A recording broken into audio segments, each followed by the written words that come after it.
Hey guys, part 2 of episode 6 about challenging beliefs. Challenging beliefs. Yeah, we kind of went over, that's why we thought we'll pause it, because our camera can only record for 20 minutes at a time.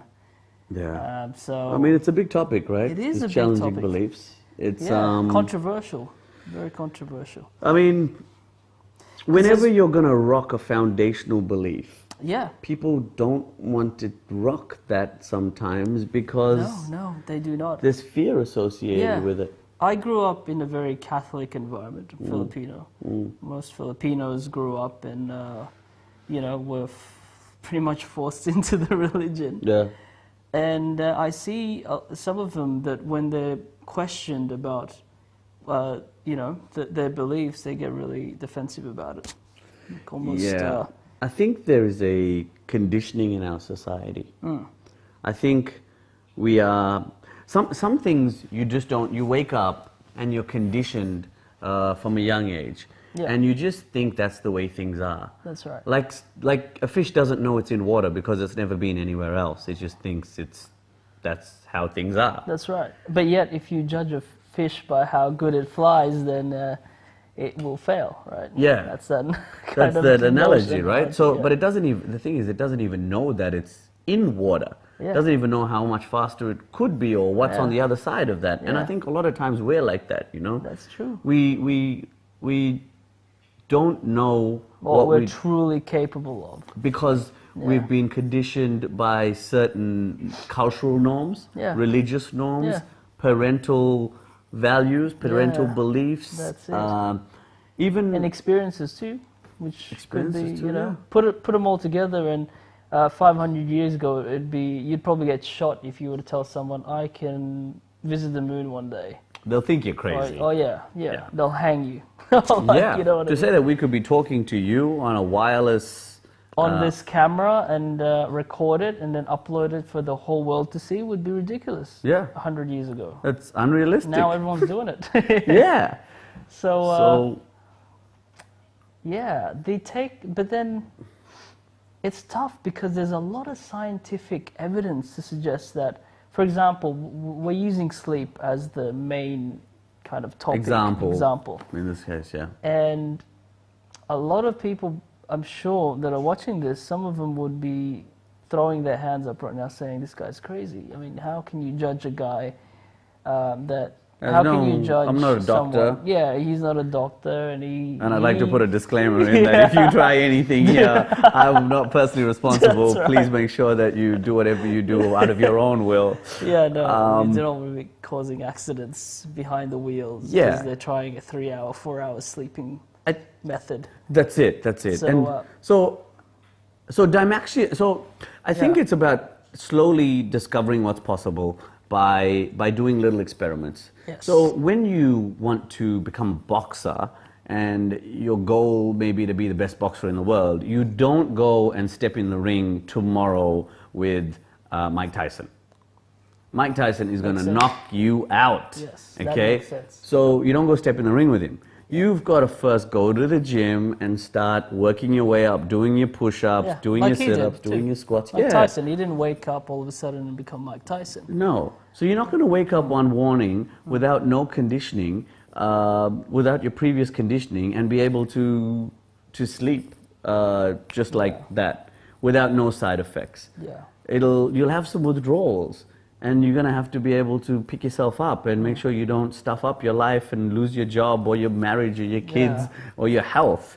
So it's little experiments over time. See, this is what I like about the way you think things through. It seems to me that you have this mindset that comes from possibility rather than, like impossibility. Yeah, I mean... You know what I mean? There's no... barrier towards what you can say yes to. I mean, this is a positive thing, not being able to sleep. You will save 24 hours in your lifetime if you didn't have to sleep. That's a positive thing, right? Yeah. But a lot of people would immediately say, well, no, that's impossible. Yeah. How can you not sleep? We've been sleeping ever since the dawn of man. I think what we need to do is we need to consider, and this is what we need to do more of, consider possibility, like a world without borders. What would that look like? Oof. You know? Some could say chaos, but others could say possibility.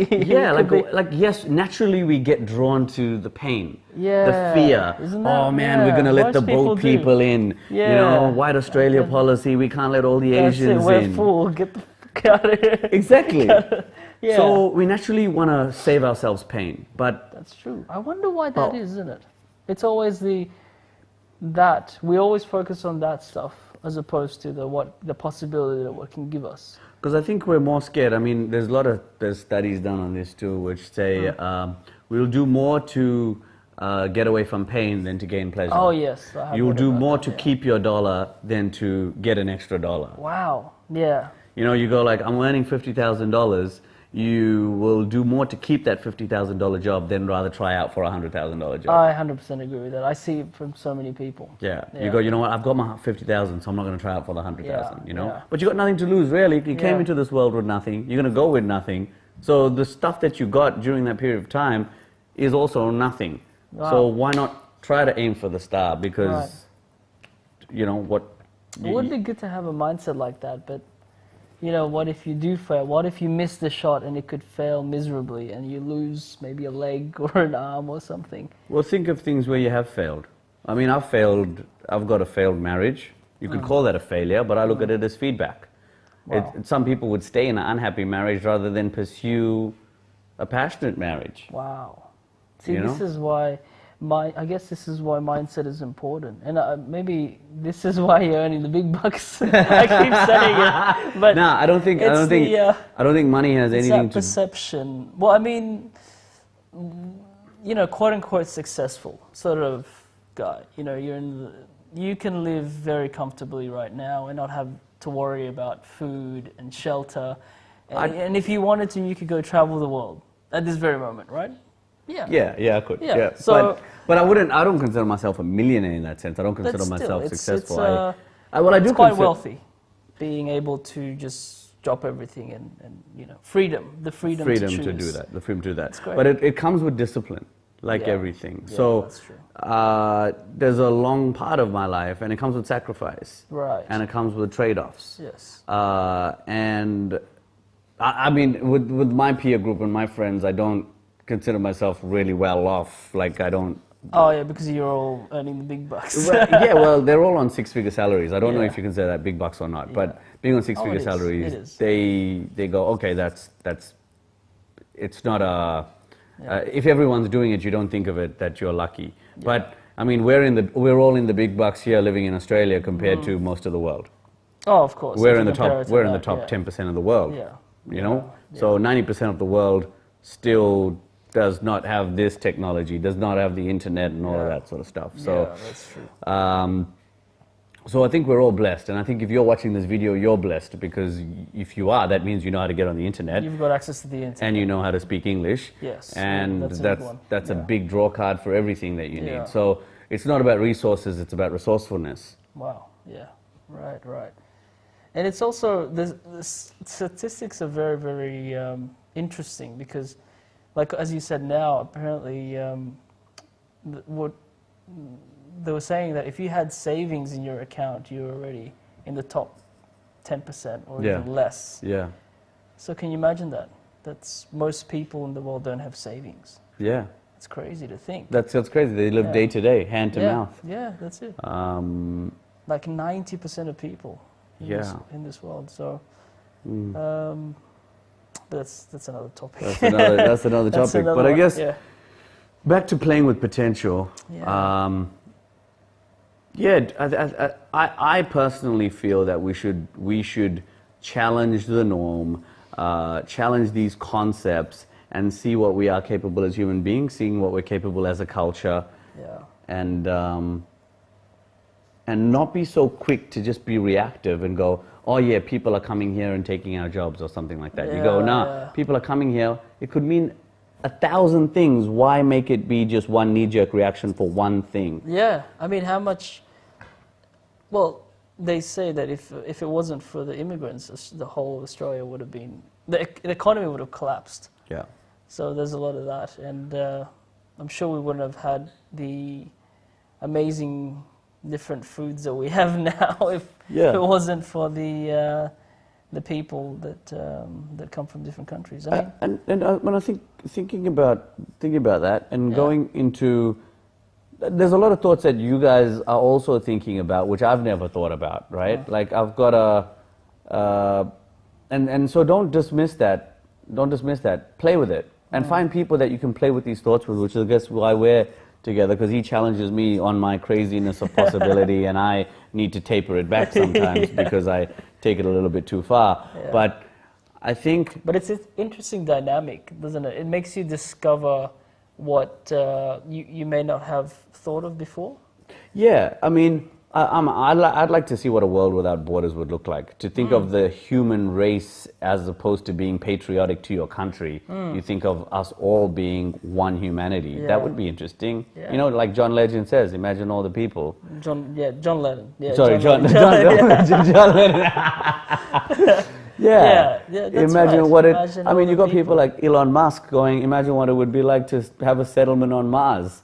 That's crazy. I mean, that's amazing, why would we do that? I don't know, but it sounds like a cool thing to do. Why would we want to take space tours up like what Virgin's doing, Virgin Galactic? But that's pretty cool. I'd like to take tours. Yeah, I have really great arguments about that. You know, it's the way they sell it. It just makes sense. I mean, if the world does blow up or dies or something, at least we've got a second planet to kind of migrate to. I mean, but maybe we should be thinking about how we don't blow this planet up first That's instead it, of colonizing another one. But exactly. You know, but he's trying to cover all his bases because he's doing that too with his electric cars. True. With Tesla and the Tesla Powerwall, the SolarCity, and the new solar panels that came out. Yeah. Did you see that? I never have. And solar roads. And the solar roads, which was I think that was a sort of a crowdfunding project that sort of. What happened to that one, actually? That's been a couple of years. What I find interesting is we're exploring the potential from a technology point of view, and I think the industrial age kind of started that off from a mechanical perspective, and now we're going into from a digital perspective, exploring that potential. But I think more and more so as well from a human potential perspective. You mean the mindset potential? Mindset potential, body as well. Body. Like I mean, when you think about medicine now, we're now merging Eastern and Western traditions. Yeah, to be more holistic. More holistic. Wow. And so, I mean, I was at Swiss Multivitamins recently, talking to them about some software solutions, and they actually have a meditation hour. Wow. You can't disclose this, right? This is not a undisclosed. No, they're allowed. You're allowed to say that they have a meditation. If anyone from Swiss watching this video, they're like, we do not do meditation. No, they meditate. They're actually quite proud of it that they meditate. And I was like, whoa, they actually stopped our meeting to have that meditation. But you were telling me one of your workmates heard that and they were like, what is this hippie bullcrap, you know? And I think everyone's entitled to their opinion about that. I don't think we should, and I think that's what makes life beautiful, you know. That's Oppose this. Say limitation is a great thing, you know. Have that opinion. It's good to be limited. Well, but just not so long ago, women were limited in their right to vote. Yeah. So I think exploring the possibilities of like what you're talking about, Eastern and Western medicine merging together, a new way of thinking, having less sleep, being a raw vegan, opening the borders, they could all lead to great things. Yeah. Yeah. So only time will tell. Only time will tell. Whatever ideas you got, go out there, play with it, explore it. And don't just be conditioned. Don't give up at the slightest hesitation. Get out there and open your minds. Yeah. This is Couch Talk, baby. Leave your comments below. Thank you. Episode 6.